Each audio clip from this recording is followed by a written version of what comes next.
Pirate Legend, the theoretical end to the Sea of Thieves journey and one of the most sought after achievements you can unlock. In this video, I'm going to cover one of the least spoken about methods you can use to unlock Pirate Legend in a really short time. This method has been so effective for me, I actually used it with some friends to unlock Pirate Legend in 8 hours time.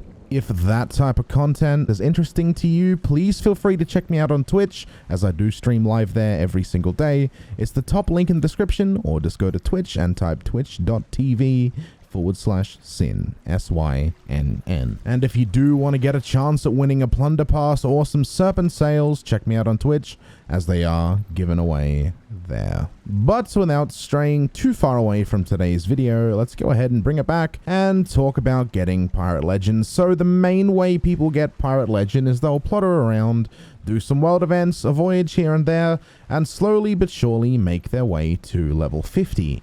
But if you really want to grind down and focus on getting levels, you're gonna want to visit the Devil's Roar.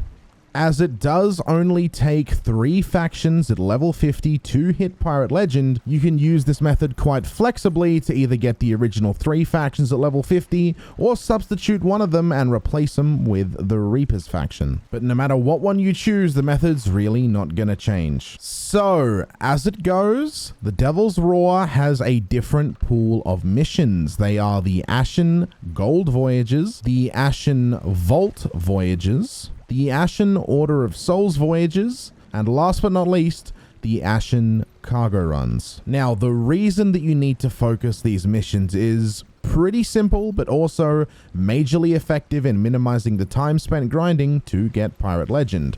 First of all, and primarily, you're going to find that the Devil's Roar Voyages will keep you entirely within the Devil's Roar, with the exception of cargo runs, which may take you out to somewhere like Ancient Spire or Devil's Ridge, which is bordering the Roar anyway.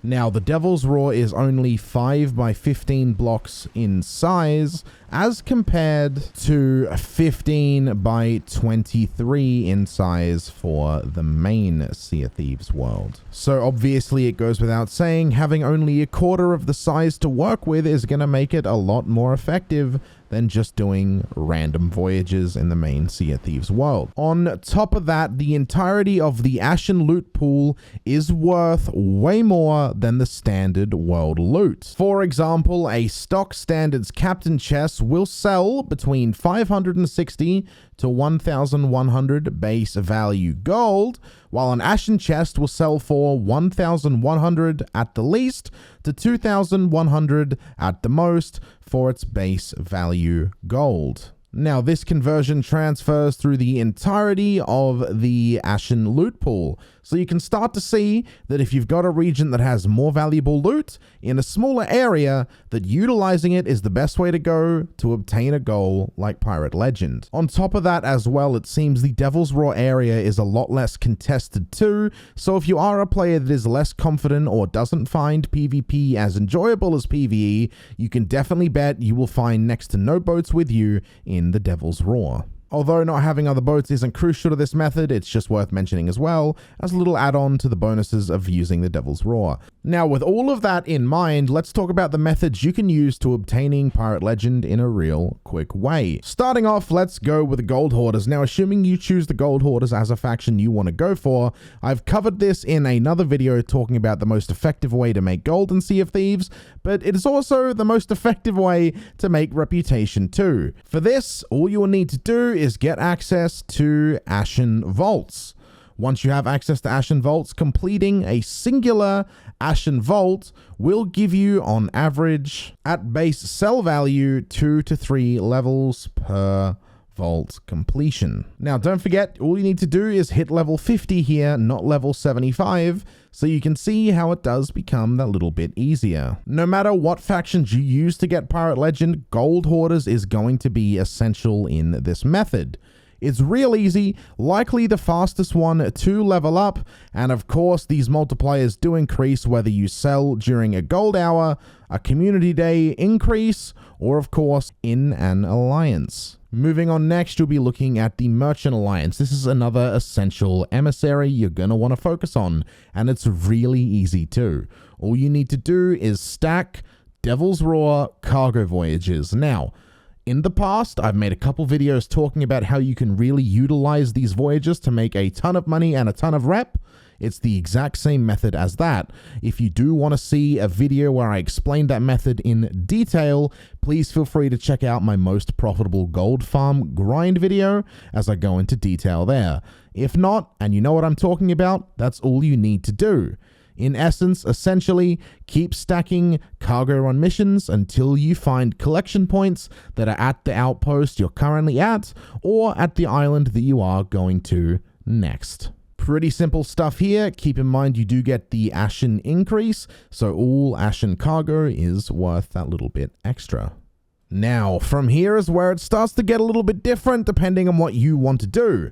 If you do choose to do Order of Souls as your way of getting Pirate Legend, getting level 50 is pretty simple. Order of Souls Devil's Roar voyages are going to be your main goal, as they are easier to kill on a whole, as the geysers that do randomly spawn do instant kill damage to any skeleton that walks on it. On top of that, as you already know, the Ashen Skeleton skulls do have a considerable increase as opposed to their main world variants. Stockpiling these Order of Souls voyages and stacking the Order of Souls Grade 5 Emissary voyage is your best way to go here. This is a little bit harder than all of the other factions, but you don't need to use the Order of Souls. In fact, I'd probably recommend you substitute it for the Reaper's Bones faction. Now, the big pro of the Reaper's Bones faction is every single bit of loot, from tridents through to Ashen Captain Skulls, and everything in between is sellable and will give you reputation if you sell it to the Reaper's Bones. And you can really utilize this by doing, say, a Gold Hoarder voyage, and every item that isn't Gold Hoarder based will still be an Ashen variant, so you can keep that on your boat and then sell it to the Reapers for an increased sale price. In true Sea of Thieves fashion as well, if you do manage to sink other boats and steal their loot, every bit of loot on their boat will be sellable for some reputation and a profit at the Reaper's hideout. So there, in essence, I really do feel like the Devil's Roar is not utilized well enough or given as much credit as it's worth for reaching Pirate Legend. As I mentioned, I have used it in the past to reach Pirate Legend in a few hours on an alt account, and it worked well for me. Again, if you do want to see content like that or see me stream daily, feel free to check me out on Twitch. If not, that's totally alright too. If you did enjoy this video and want to help me grow, feel free to subscribe and hit that notification bell so you don't miss out on any video I post in the future. I've also got a huge back catalog of Sea of Thieves tips, so if you do want to check them out, feel free as well. And if this video did help, please leave a like to show your support and leave a comment down below letting me know what method you use to get to Pirate Legend. With that being said, have a good day, night, evening, or afternoon, whatever it is, wherever you are, and I'll see you all in the next video. Goodbye for now.